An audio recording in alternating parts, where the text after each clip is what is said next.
Krishna Krishna, Hare Hare, Hare Rama, Hare Rama, Rama Hare Hare, Hare Krishna, Hare Krishna, Krishna Krishna, Hare Hare, Hare Rama, Hare Rama, Rama Rama, Hare Hare, Hare Krishna, Hare Krishna, Krishna Krishna, Hare Hare, Hare Rama, Hare Rama, Rama Rama, Hare Hare, Hare Krishna, Hare Krishna, Krishna Krishna, Hare Hare,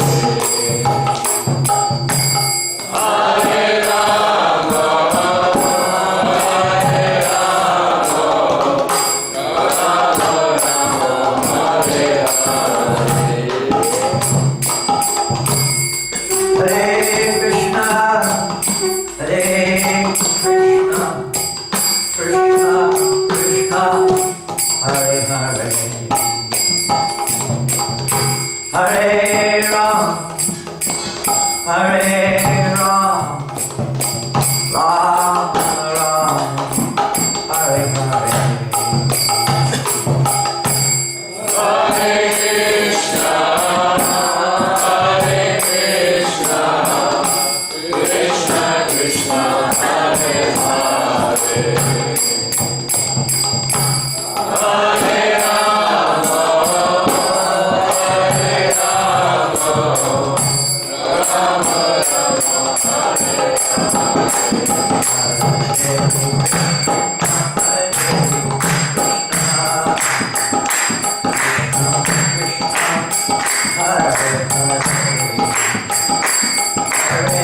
Rama, Hare Rama, Rama Rama, Hare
Om Namo Bhagavate Vasudevaya. Om Namo Bhagavate Vasudevaya. Om Namo Bhagavate Vasudevaya. Om Namo Bhagavate Vasudevaya. Om Namo Bhagavate Vasudevaya.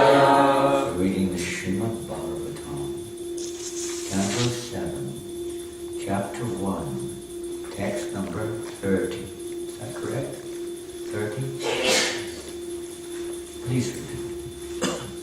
Kama, Vesha, Bhayat, Snehat, Jata, Bhaktya, Ishvare, Manaha, Avesha, Tat, Agham, Hitva, Bahavaha, Tat, Gatim, Gataha, Kama, Dveshad, Bhayat, Snehad, Yatha Bhaktyeshvare Manaha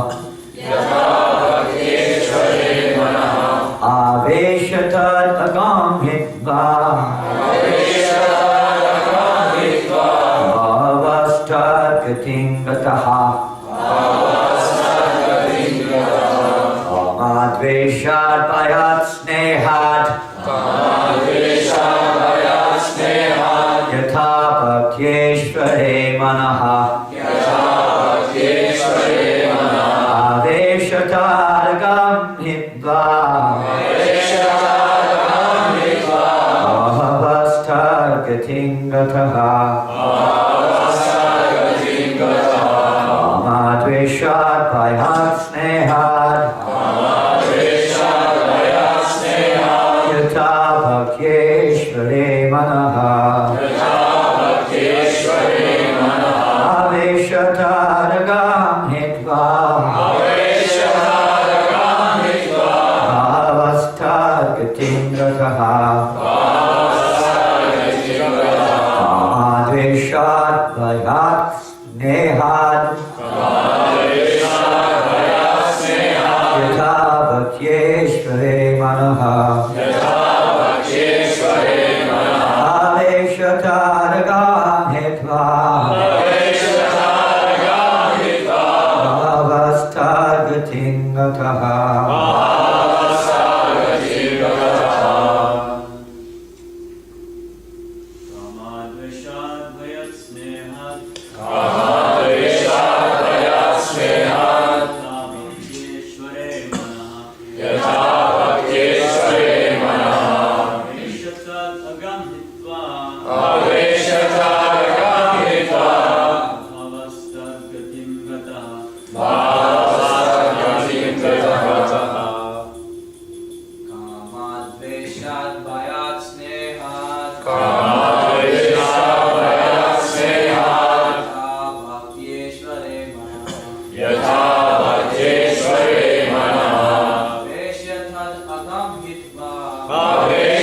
Hitva Bhavastad Gating Gataha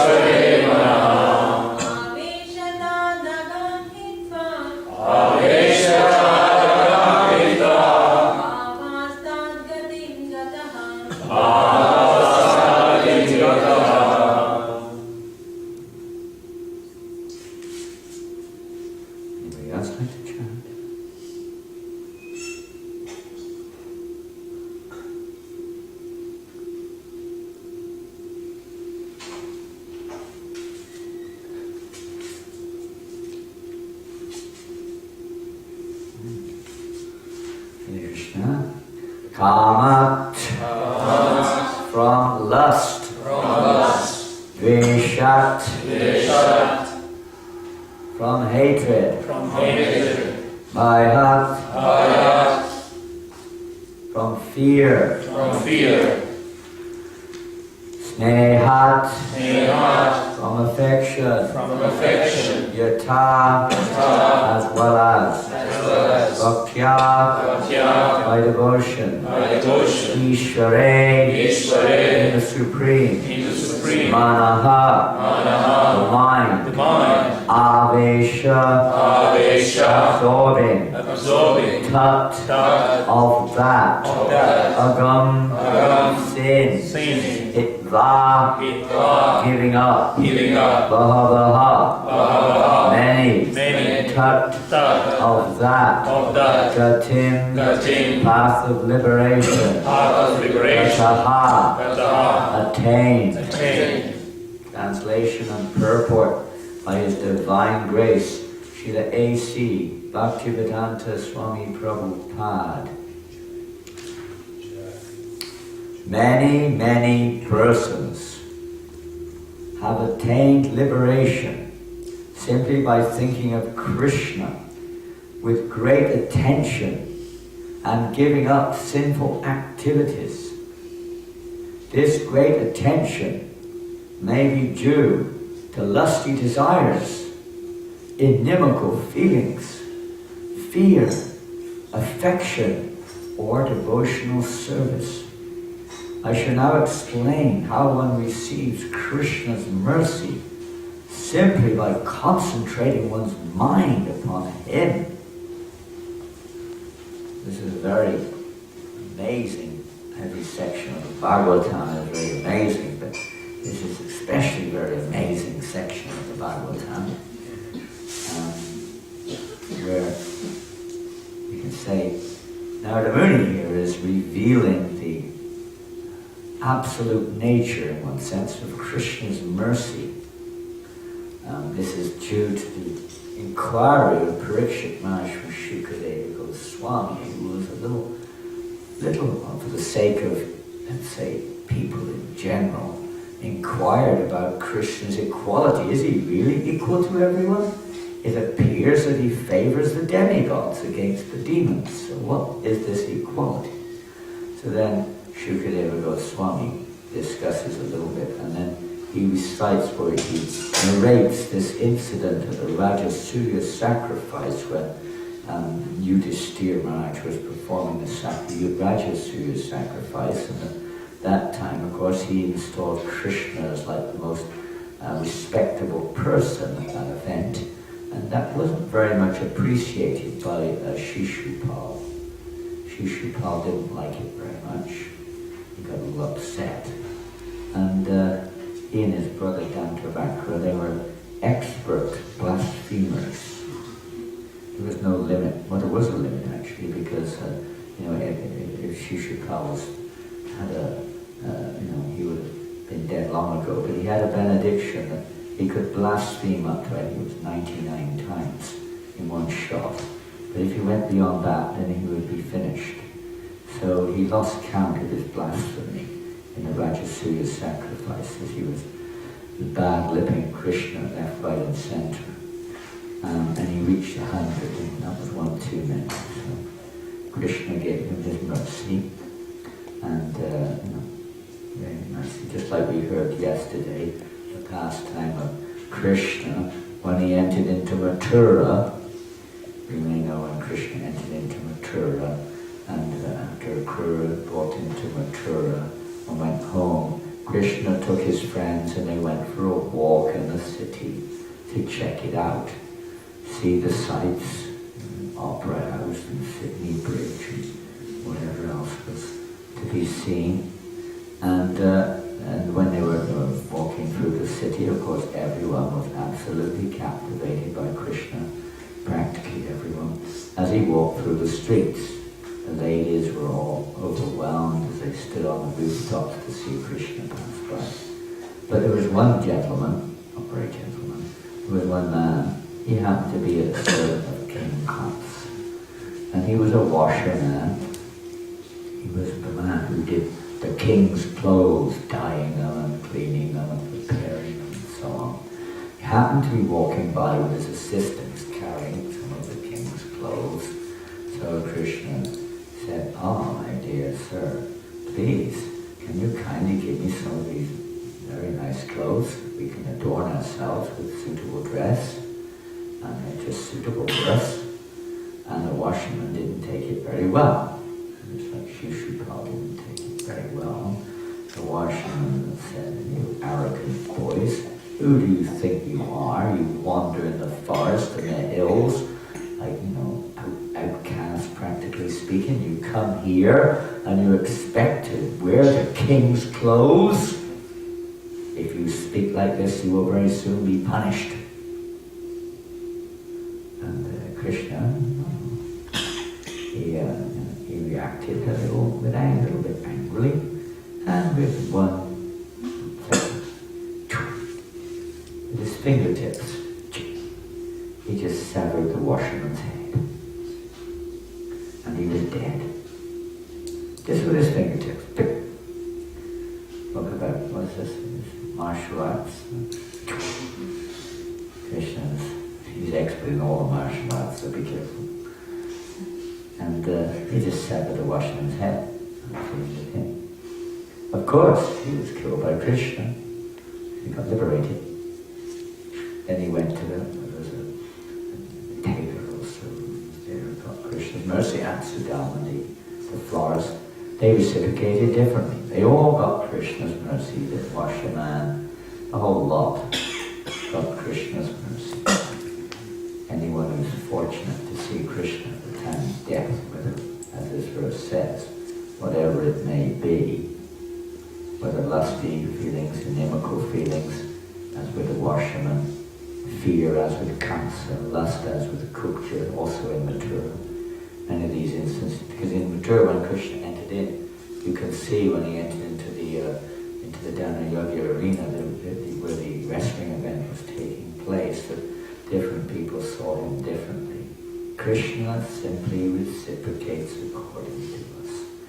He's not actually discriminating, really. He's just, as the moon and sun don't exactly discriminate, they simply, according to our relationship with them, the sun and the moon appear greater or lesser, or present or not present. It's due to our position, not the sun and the moon exactly. The same with Krishna, he's there. He's there for everyone. But he reciprocates differently. With some he appears as death personified. Others he appears in so many different ways. The material cosmos, the impersonal Brahman, an inconceivable personality, an ordinary person. So many different ways people may see God or see Krishna. Accordingly, he reciprocates. And we'll try to discuss that a little bit in a minute, if Krishna wills. And in the purport, then Narada Muni carries on talking to Yudhishthira Maharaj, explaining the incident of Shishupal. Shukadeva carries on how Yudhishthira was perplexed when he was in the Rajasuya after Krishna killed Shishupal. He personally saw Shishupal merge into the body of Krishna. The same happened to Shishupal's, to Dantavakra, Shishupal's brother, also merged into the body of Krishna. Some of these demons, and you see that the word is Adam, sinful, Agasura, also merge into the body of Krishna. That often is seen by persons of the soul.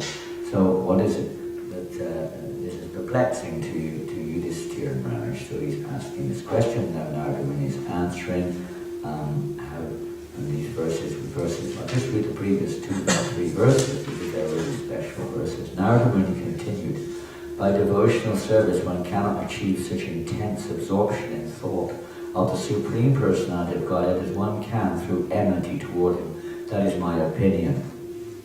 So we're going to recommend you all develop enmity towards the Lord. It sounds like you can't achieve such intense absorption by devotion.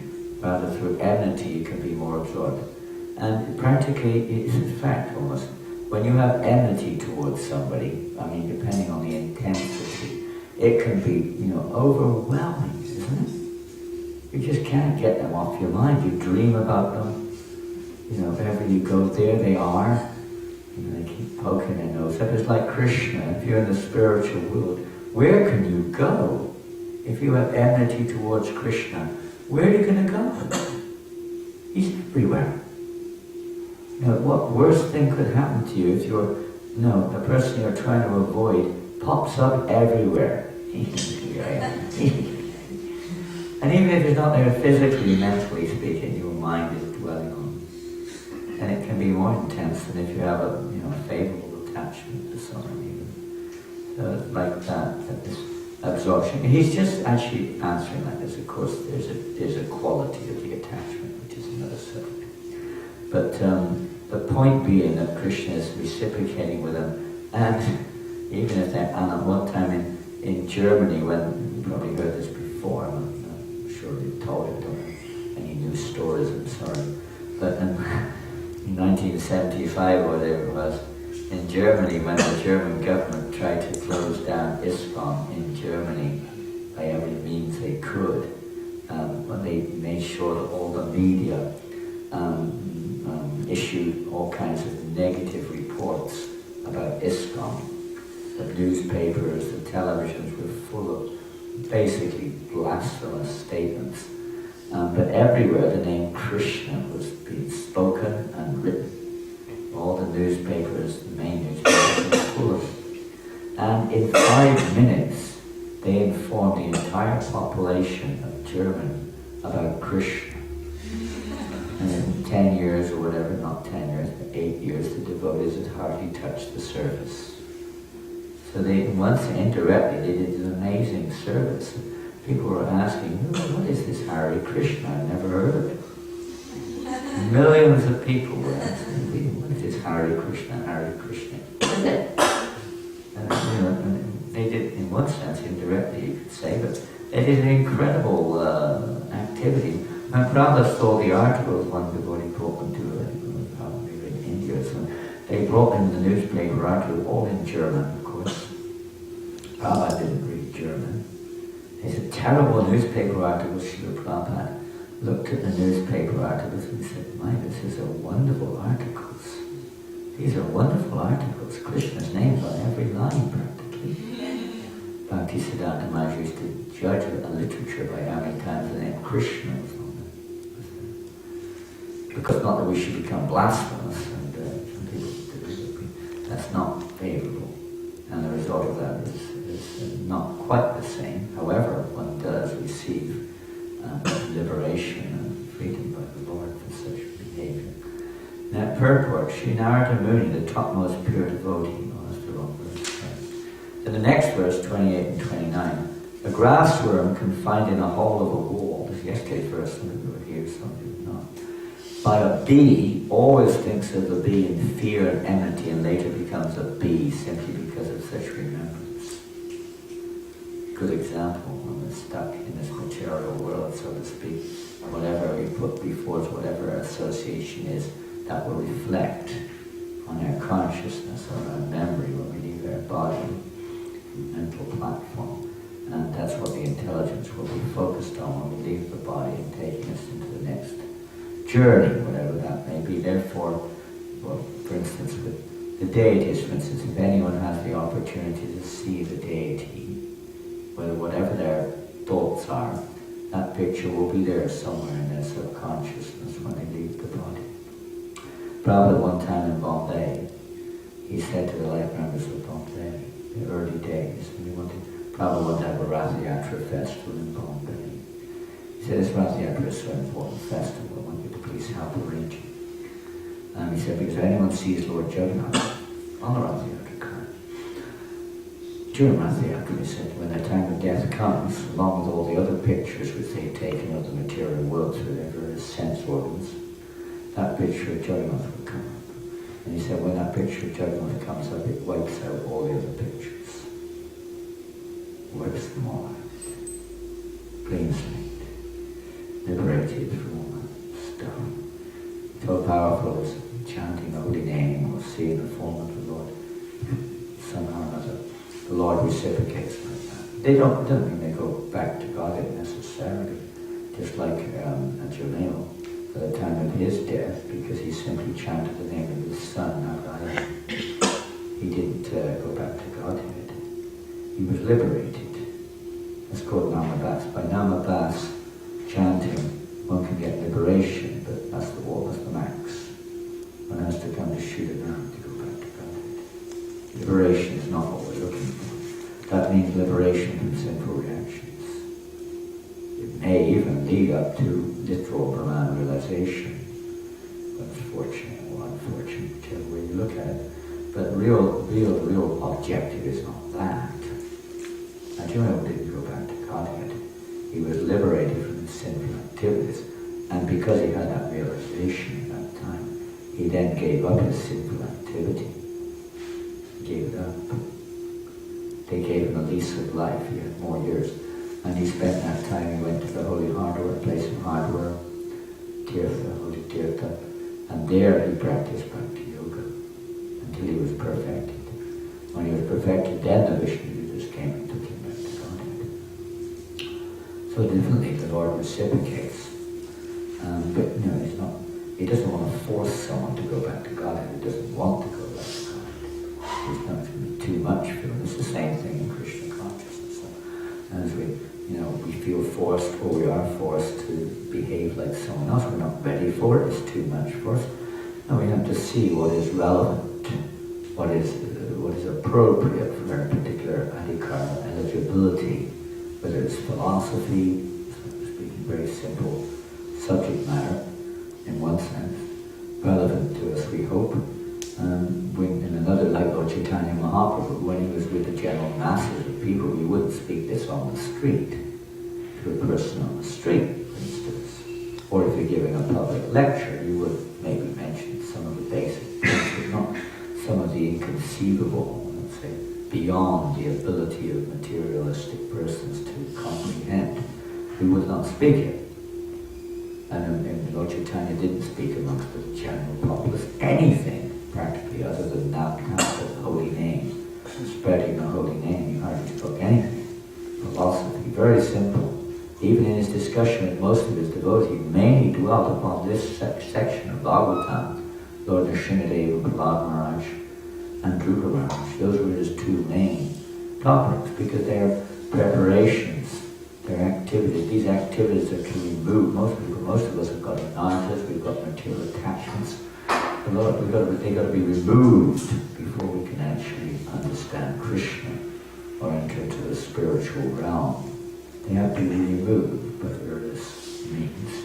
And one of the most primary means of that is, as this verse is saying, to hear about Krishna, whether positive or negative, whatever reason.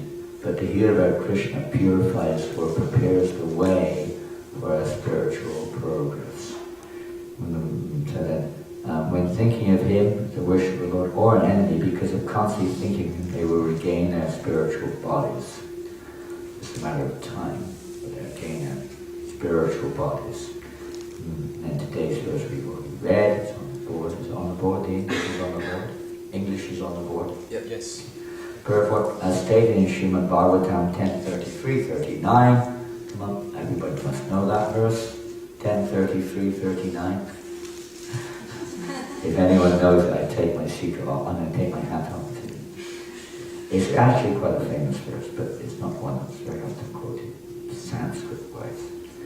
Vikriditam bhajavaduviridam cha Vishnu Shraddhangito nasrimayad atavanayat yaha Bhaktim param bhagavati patilabhya kamam If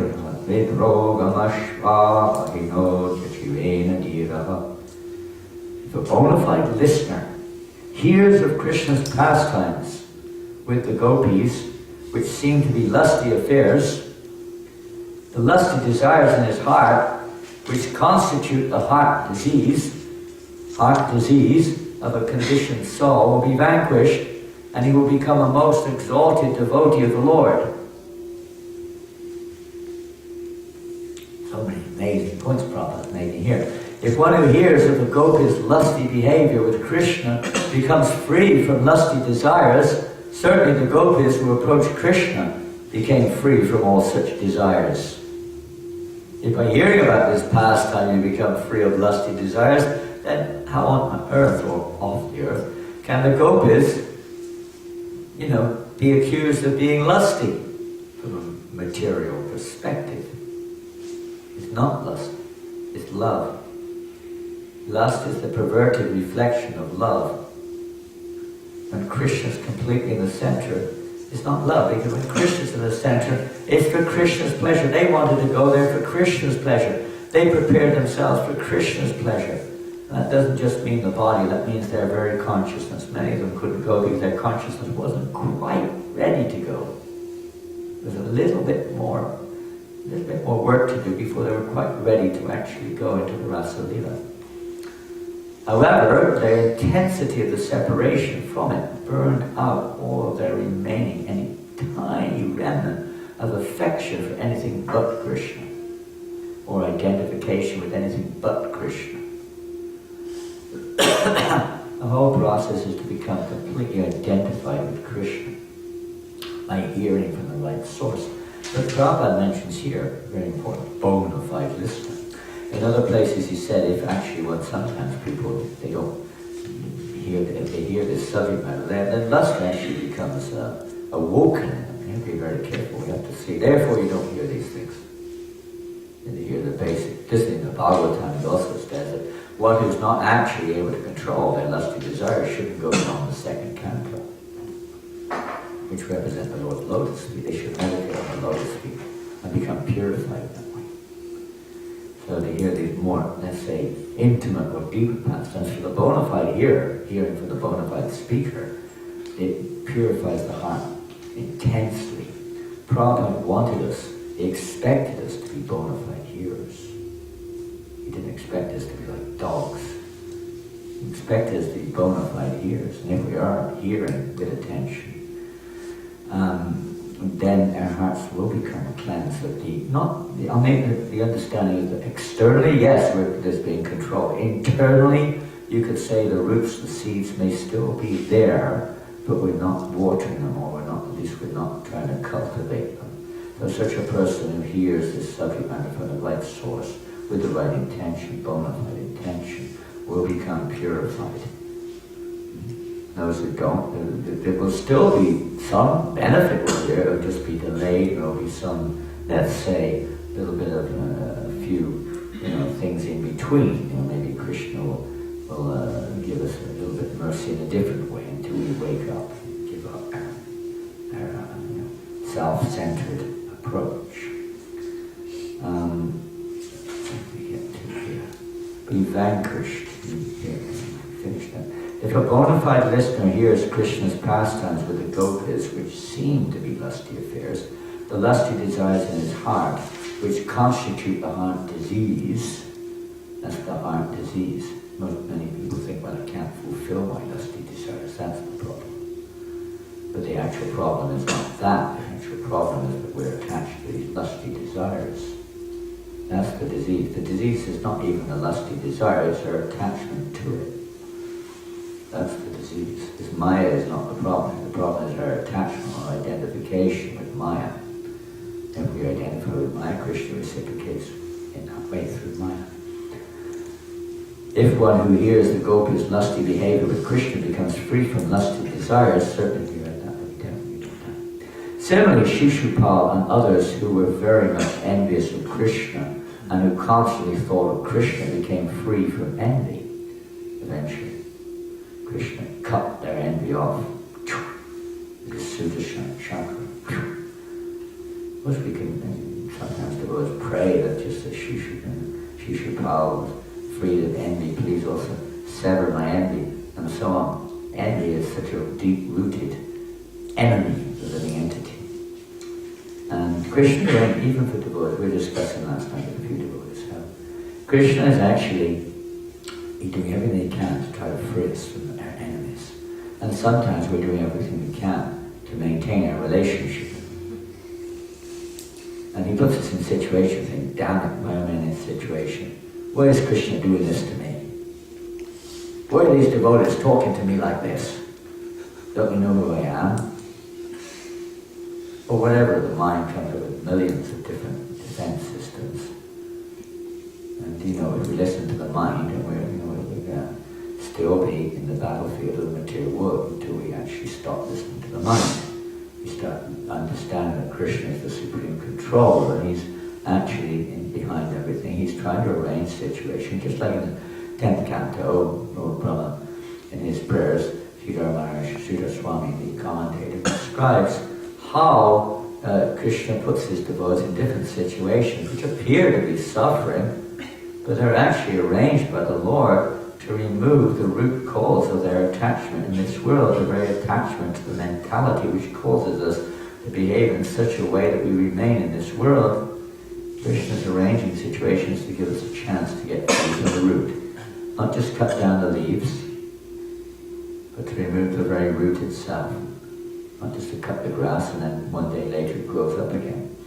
You've got to get the root out, not just on the surface. People sometimes, we forget that it's the root that has to, otherwise the thing will grow up again if we're not careful. It'll grow up again. You've got to get that root out.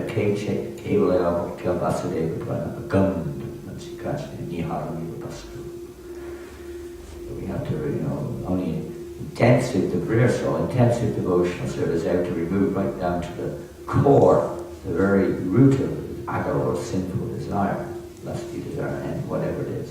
And the process of removing that is pure devotional service.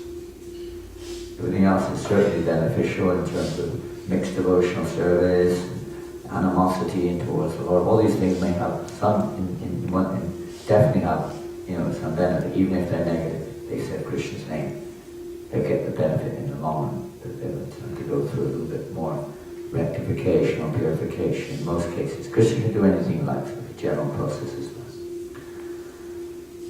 Just like Shishupal, of course that was officially his last birth in this material where they had 3 births as demons. But still he entered into Chaitanya Lila, he took birth again as Jai. What was the name? Madai. When the mind is somehow or another fully absorbed in Krishna, Nanda Maharaj, and Mother Yasoda were fully absorbed in Krishna because of affection. That leads to a slightly different result. They all lead to, some kind of liberation, but that's the real liberation. When one has affection, sneha, when the mind is somehow or another fully absorbed in Krishna, the material part is very soon vanquished, like the sun removes darkness, Krishna Surya Samayalaya Andhakara, the darkness is removed. Krishna hears him, someone says, Krishna, he said my name. He's very special, so even though he's an animosity, I have to reciprocate, but if he said my name. The Lord Chaitanya's mercy, the name of Krishna is everywhere, the name of Rama is everywhere. And in this way people are actually becoming liberated, even without our doing. This is the mercy of Lord Chaitanya. We just want to try to speed it up and to try to develop a mood of affection, not the mood of, negative mood of one kind or another. When the mind is so or another fully absorbed in Krishna, the material part is very soon vanquished, and the spiritual part, attraction to Krishna, becomes manifested. As we, Krishna, because we said earlier on, and the spiritual world, Krishna is everywhere, devotees are everywhere. What a terrible place to be when you've got something against someone, but everyone you meet is praising them and glorifying them. Everyone is in favor of that person and you're not. It's a pretty miserable, lonely situation. So Krishna doesn't want to punish us in that way, so as we all make. So therefore he gives us this material world where we can try to forget, where we do forget it by its arrangement. We can't forget it on our own. Krishna arranges the material world, and Maya's influence. We forget our real identity, we forget Krishna. We think we're in the center. Because we want to be in the center, we have some aversion towards Krishna, we're not showing affection. If a Krishna places us in the material world, we can show aversion. If we're really bad, he puts us in the Brahmajyoti. That's like the worst of all place for an actual devotee is the Brahmajyoti, although it's liberated state. Is the last place a devotee ever wants to be, because there is no question, even in animosity, there's no presence of any form of let's say, connection with Krishna there. He's not consciously. This indirectly confirms that if one thinks of Krishna endlessly simply because of thinking of Krishna, he becomes free from all sinful reactions and thus becomes a pure devotee. It will just take some time, of course. Examples of this are given in the following verse. Examples are given. If one actually gets the opportunity to be killed directly by Krishna, that's kind of a very special good fortune. Anyway, this is the mercy of the Lord. He's simply reciprocating with us. It's not like, and even materially speaking, as the previous verses have also mentioned, In other words, the demigods are primarily affected or guided by the mode of goodness, whereas the demons are more by the mode of passion. The mode of goodness is more, I would say, prominent, or I say not prominent, but stronger in the long run. Overcomes the mode of passion or goodness in the big picture. So generally the demigods, being more influenced by the mode of goodness, they get overwhelmed by ignorance and passion, they lose. But when they're influenced by goodness, then they win. It's this Krishna reciprocating. And of course that's not happening by chance. It's not just that some people are endowed with one thing and some with another. That's due to the individual soul's, let's say, degree or of animosity or affection towards the Lord or the Lord's instructions. The demons don't like the Lord's instructions. They deny it. Whereas those who are devotional, they have some faith in the Lord's instructions, or the devotees, or they're a little pious in different ways according to the Shastra system or directive of piety. In the modern day world sometimes it's an interesting topic, but we see sometimes devotees, they don't appear to be manifesting particularly from a material perspective good qualities sometimes. They sometimes appear to be lusty and sometimes just angry and sometimes may not be very compassionate, or many other qualities may not be manifesting from a material perspective in them. And sometimes we see in people in general who are not engaged in devotional service manifesting nice qualities. They may be very humble by material concept of humility, tolerant, and merciful, and kind-hearted, and self-controlled even to some extent. So maybe that's because it's a result of their karma. It's not their qualities. It's the result of the mode of a little bit of influence of goodness on them, that's all. And that will last for a little while, then all the modes will change. It's not actually a permanent manifestation of spiritual qualities. It's only a reflection of those qualities through the modes of nature according to their karma and desire. So it's not their qualities, those qualities are the qualities ultimately coming from Krishna. In the material world they may be perverted in the three modes of nature and they manifest accordingly. So Krishna is equal, and it's not that they're necessarily better than someone who's sinful from the absolute point of view. They're just temporarily, because of some good karma, manifesting some qualities which, relatively speaking, in this world of Maya, appear to be favorable. And if they're engaged in Krishna service, then of course they are favorable. But then again, a person in any mode of nature, if someone that connects with Krishna, then he's a fortunate soul. Even if he has been conditioned to the mode of passion and ignorance, he's far better situated than somebody who's, because of material reasons, is identified with or identifying with qualities which are purely material. Nothing to do with the soul directly, just that's the dress you're wearing right now, and that dress happens to be this way and that way. But because people are so attached to the dress, they identify you as being a good person or a bad person. But absolutely speaking, everyone in the material world is in illusion. Everyone's it's just an illusion. Somebody puts a tiger's dress on us now, does that make us a tiger? We may think like that, and people may think like that, but it doesn't make us a tiger. It's just a false covering of these qualities which manifest from the subtle plane through the gross plane, relatively seen by others, are just another manifestation of the combination of the three modes of nature or Maya. But we sometimes, because we also identify with it, we think, oh, they're very good, they're doing very good service. Devotees are not so good, or devotional service is not what's it doing. These people are doing much better. They're opening hospitals, they're doing welfare work, they're being very kind to people, they're very personal. It's totally impersonal, it's totally based on the false identity with the mind and body. There's nothing personal about it in reality. Of course, ultimately, because the soul's there, you can say the manifestation and interaction of these things go on with material nature's inert. But from the real point of view, there is no actual, it's just, it's not you, me, or anyone else. It's just these things will go on because the three modes of nature are there, and you happen to be stuck in that body at that time, which is influenced by a particular mode.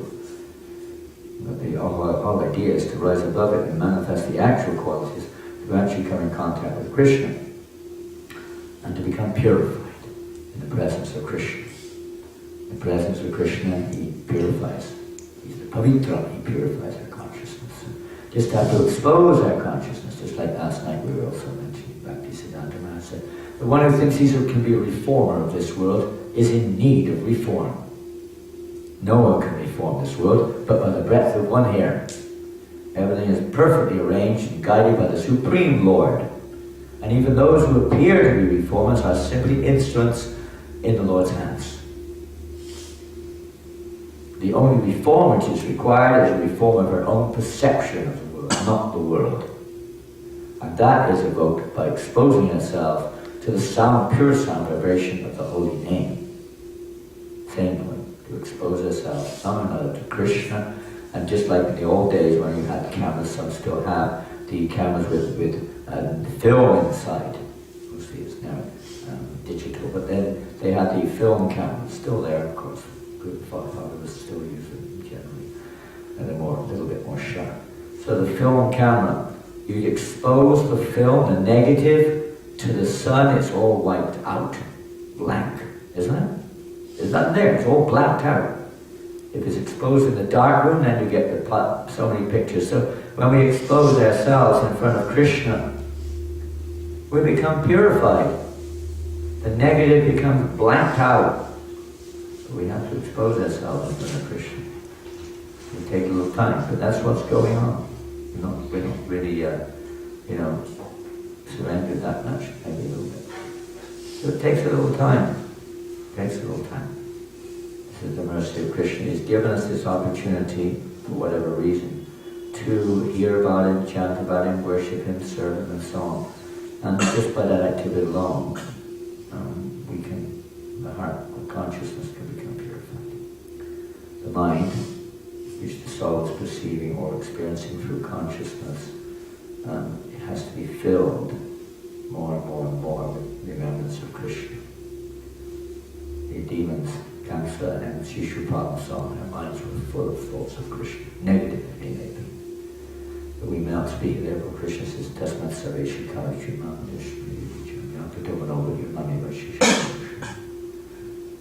in all your activities, be conscious of me. Always try to see Krishna in everything.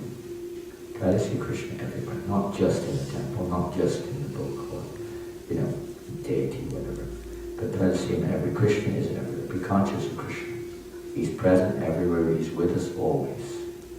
Everything's going on under his direction. Different ways of remembering Krishna. Even the thoughts that come into our minds, everything, although, direct, we're the cause, but ultimately that also is allowed by Krishna. Krishna is behind everything. The people we meet, those nasty persons who don't respect us, they think they're devotees, but they're not really devotees. I'm not going to hang around here with these people. Everything's allowed by Krishna. He wants to purify us of this basic root problem of the false ego of identifying ourselves with what we're not. This material body, the material world, the mind, the intellect, and so on. And to release us that, and to free us from this bondage of the material world. So Krishna arranges situations. That's his equality for every living entity according to their karma and desire. And when someone takes to devotional service, Krishna also, Prabhupada describes how it's not exactly a sinful reaction. When we suffer or enjoy, it's that this Krishna is placing these things there because they're just suitable to give us the chance to get free from the false ego. We may not take it like that. That means delayed action, so to speak, before we surrender. But that's what's happening. The people who we're working under, the people who are linked, who are associated with, it's all not happening by chance. Krishna's hand is working behind everything for our benefit ultimately. But like a child doesn't see that the parents sometimes chastising the child is for the child's benefit. It takes it being that my parents, I hate you, sometimes they say. I hate you! I've heard children say to their parents, I hate you, just because they wouldn't give the child an extra sweet or something.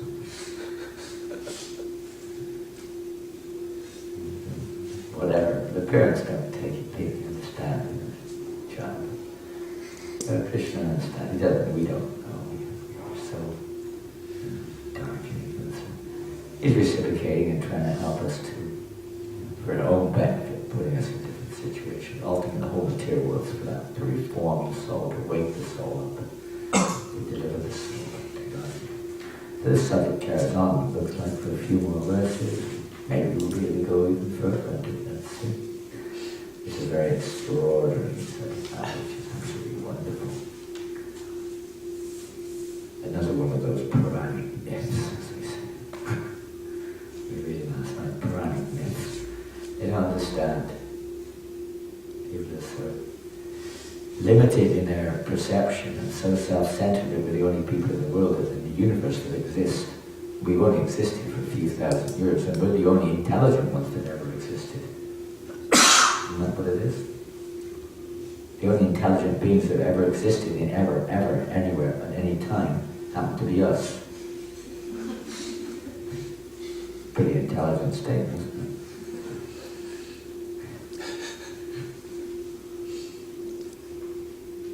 Talk about false ego.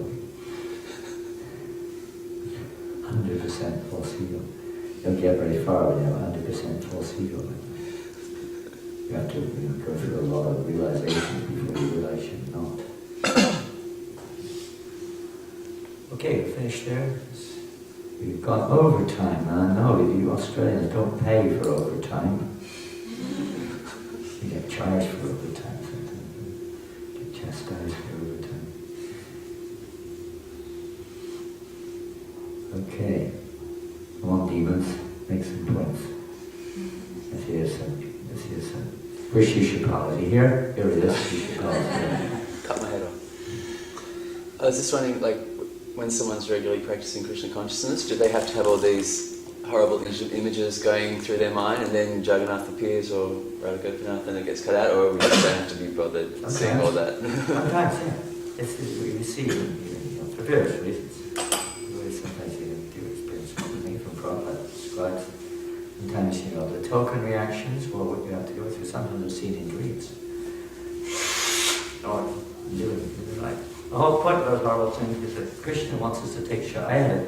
I'll tell you frankly, for a long time I had a nightmare last night. A real nightmare. And I'll tell you why I had a real nightmare. I analysed it, and I think that's why. It was Krishna's grace I had to have. But it was amazing. Somebody sent me this video last night. I don't know if any of you have seen it. It's from Prague. I've never seen anything in my life like it, any time. It was unbelievable. It was like a video of hell. Real hell. And the devotees were there at the same time in the middle of it. This was the video. It's a real video, real live video in Prague. I think it was Prague on the camera. I kind of turned it off. I didn't turn it off. I just kind of closed shop once it was finished. I didn't study the entire text. But I think it was Prague. And it was unbelievable. I mean, just unbelievable video. It was thousands upon thousands and thousands and thousands and thousands of people dressed up, with fierce, with teeth coming out, and blood dripping down, with hairs and looking awful. And they're walking along just like monsters, and they're actually behaving like monsters.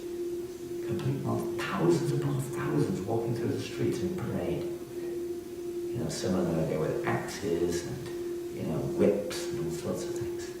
Tens of thousands of young people. Is it like a festival there or something? Some kind of demoniac festival of some kind. Unbelievable. Going through the main streets of Prague. And the devotees are going the opposite way in ecstasy chanting. And, it was, I've never seen anything quite, we see individuals or small groups, but not like a mass parade like this. And they look so horrific. I mean, they really were horrific looking. So many of them, more or less, some of them were more, some were less. But it was absolutely astonishing to see the mentality of people behind this. They're just preparing themselves for their next, future births. Of course, they've been freed by the mercy of the holy name. Some of them are actually putting their hands up. Some of them are coming at us with loads of axes like this, different things. All sorts of things. Absolutely bizarre. Have anyone seen them? You saw that video? I've seen similar parades. Huh? I've seen similar parades. Have you really? I've seen photos. I've never seen it before. And we've seen so many prayers, but I've never seen one like that before. Absolutely incredible. So those figures were coming up in my dream. When I dreamt last night, they were all attacking me. Like, mass attack. It was amazing. And, what to do. But Krishna's just telling you, whatever it is, you're going to be faced with so many death. It's not an easy thing. And you've got to take shot of the holy name. There's no other choice. Whatever happens, just keep chanting Hare Krishna. As the devotees were doing. Just keep chanting Hare Krishna. For some reason, so Krishna wants us to take shot of him. And if that's necessary, then maybe sometimes we have to face those real trials, those situations. If it's not necessary, it's a different thing. Sometimes we have to show it. It's not just in the devotional service. It's going to be, we're just going to have nice pictures, living in a holy place with nice, beautiful peacocks and parrots, chanting of Hare Krishna all day long. Prasad just comes its way, and it's just, it's so ecstatic, this Krishna consciousness. Maybe, sometimes you have to face, the deep-rooted fact that we may still be trying to enjoy. And sometimes it's taken away when seeing the other side of this material world, the actual reality of this material world, a miserable place. And that way you get freed of the roots can be cut out, karma can, if you have any trace karmas can be cut out when we pass that test and take shot of Krishna. In the midst of those difficult, we're always planning for comfort. Death is not comfort. If we still have roots which are in any way, if they're still self-centered, then something's going to happen to cut those things out. I want to get out of this place. Krishna, save me. This is hellish. Isn't it? Haven't you experienced that sometimes? Huh? Shishabal? Did you experience that yet? Haven't you had enough? I had. Long time ago. Even if we have the still token reactions, it's only to purify us, to completely release us and to really bring us to the point of full surrender to Krishna. Amen. Different trials, and the pure devotees also go through these trials to show us how to pass these tests, just like Haridas Thakur. And show us how to pass the test. You're into Namala, always take shot of the holy name. Yes, ma'am. I was just wondering, Maharaj, when you said we have to expose ourselves to Krishna, what does that mean exactly? It doesn't mean, one time I was given a class in London on the back of the Vedanta Manor, and this wasn't this, probably not this chapter, it was 40 years ago, I can't remember, but it was something, and the whole class was about, surrendering to Krishna, and giving everything to Krishna, and so on. And after the class, everybody left for prasadam. As usual, the class was late, and everyone went to the prasadam to get prasadam. One boy stayed behind. He was a hippie. He had long hairs. I think it was his first time in the temple. He stayed behind, and I had some service to do for the days at that time. I did some flower arranging and stuff. And when I came out of the paraphernalia room, this boy was still in the temple, and he was stood in front of Krishna naked. He'd taken off all of his clothes and then put them on the altar in front of Krishna. He was stood there naked. So in one sense he exposed himself to Krishna. But that's not what it means. He surrendered everything. Huh? Surrendered everything. He surrendered. He probably didn't have much else. Maybe he had nothing else. He probably put his joint there as well in front of him. Put his LSD or whatever he was on. Probably all went on the altar, I didn't have a clean-up job. I just had to sound the alarm job, and it was very nicely and very, and Stanley escorted me out the temple and explained a little bit more about the philosophy. I don't know what they did with his clothes. I'm not sure. I probably gave it back to him, I guess. But anyway, that's not what it means. It means that as much as possible, we have to surround ourselves or fill our life up with activities, thoughts, associations in relationship with Krishna. There's still blockages there. There's still blockages there. But as much as possible, hear, chant, remember, worship, tasmadikena manasa bhagavan sattvatam. Patihi shota vyakiti tadyas jyati pujas tinachita. Therefore, ultimately with one pointed attention, one wants to hear about, chant, remember, worship the personality of Godhead. That's the process of removing Kamendriya, Vishyan, what's that verse?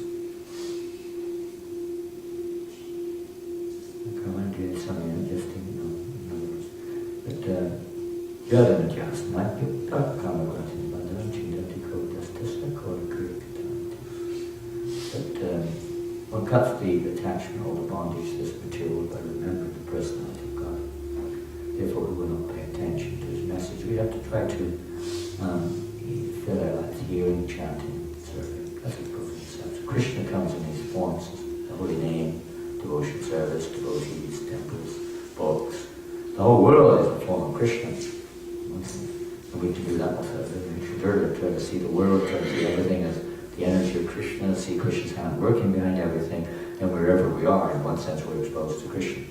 Even in these situations where people are dressed up like demons, but whatever it is this another form of Krishna's, you can say perversion, is another form of Krishna's energy. It's allowed by him, he's behind it. He allows it to happen. It's all because of desire, karma, and his side trying to wake us up to action. So we can see Krishna in everything. We need to try to practice that. But hearing and chanting is the primary exposure, basically, in this age, and Kali particularly. So try to always have kirtan going on, try to chant whenever you get the time, chant extra rounds, whatever you can do. Devotional service is also, of course, very purifying, preparing us.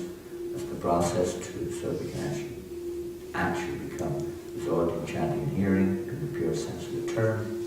Serving those devotees who are free to all vice great service is done. By such service, one gains an affinity for hearing the messages of Vasudeva. So there are many Nitya-Dhammas and there are Nitya-Dhammas. There are activities which are permanent and there are activities which lead to permanence. They're all important and people have to be, but this is what human society is meant, that people are engaged in a way which is favorable for their progress. And it won't be exactly the same thing as it is for everybody. But for those who are trying to become pure devotees, we endeavor to, as much as possible, fill our lives with activities which will remind us of Krishna, directly, indirectly, whatever way it may be, as much as possible. So when we're in the bewildered state, distressed state, threatened state, we cry Hare Krishna, Krishna Krishna, Hare Hare, Hare Rama, Rama Rama, Hare Hare. Depends on Krishna. So that's another aspect of this. Externals are not appearing to be favorable or related to Krishna consciousness. They cause us to take shelter of Krishna. Sometimes the negative situations are actually better in that sense. But Krishna knows what's best for us. He places in different situations, but the whole point of it all is that for us to take shelter of Krishna, to call to Krishna. We realize this humility to not appease in each other, that we have no other shelter. It's not some temporary, material, reflective quality of some, quiet person who just does what they say. Okay, maybe it is, but it's not like that. Or in the most form, if somebody realizes I have no other shelter than Krishna, that's humility. I on my own cannot. So they're always taking shelter of Krishna in every situation. Okay, we better finish there. We will be finished. It's 9:05, and service has to be done. And for the sake of the purpose of pleasing Prabhupada and Krishna, and to also connect other living entities with Krishna consciousness. And we hope you have a great day on Sankirtan. Those who are going on Sankirtan, it will be a great day, no matter what the results, because that's the most pleasing activity to the Supreme Personality of Godhead.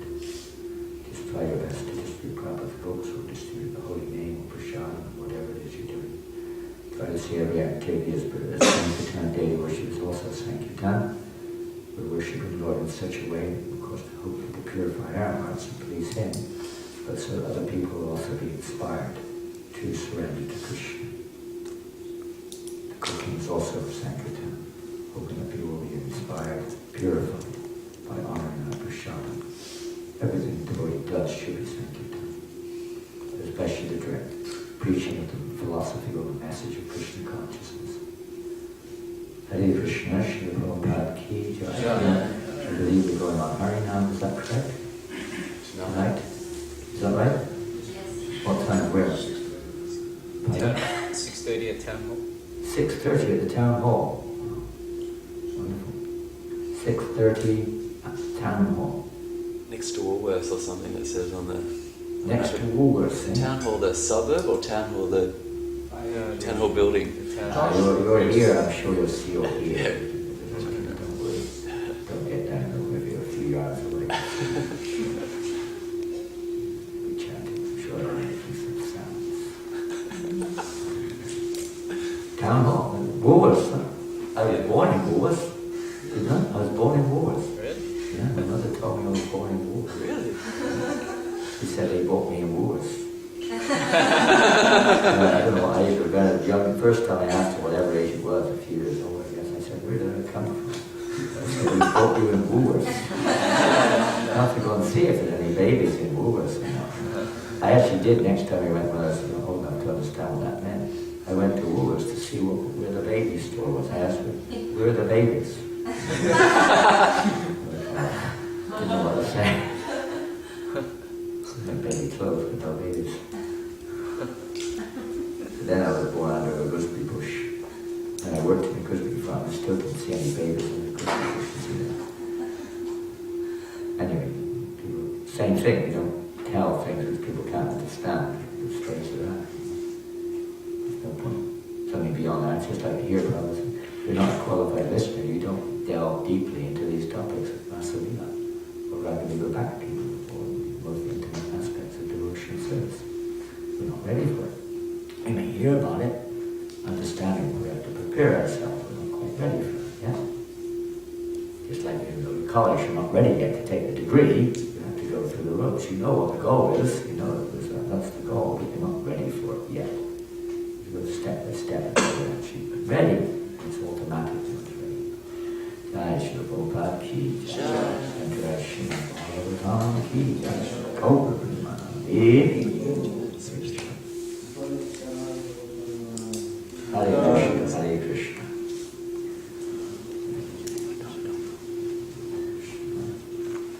You going back to the town today, or what's the plan? You'll go see and see. Is that the idea? Yes. And the whole party is going back? How many of you are from downtown? Who's from the downtown? Who's come uptown from downtown? Put your hands up. Who's from the downtown? 1, 2, 3, 4 ladies? 4 ladies? You're not from the downtown? From the uptown. And then? You're the only man from downtown. I'm live down the road. You're in between. You're up and down. Some of the others You're up visit and the down, downtown. up and down. Sometimes up, sometimes down. This one guests also come to the program. Also regularly there. The cross. Huh? Yeah. Amazing place, isn't it? It's something about the King's Cross, you know. I remember it basically started in the King's Cross. You know, certain places are like that, you know. They may be very degraded, but it's like, in some ways, they're kind of like there's some kind of energy there. It's just clicks. From the go, we had a temple there for so many years, right? The cross, different places, and eventually the cross. So many people have met the cross. You should take our boys. We're right. You should take them to the cross. Oh, we're going to go the next Tuesday. Next Tuesday? Yes. Good. Okay. What's this? Crow's Nest. Crow's Nest? We're in Crow's Nest. Crow's Nest, North Sydney. Crow's Nest.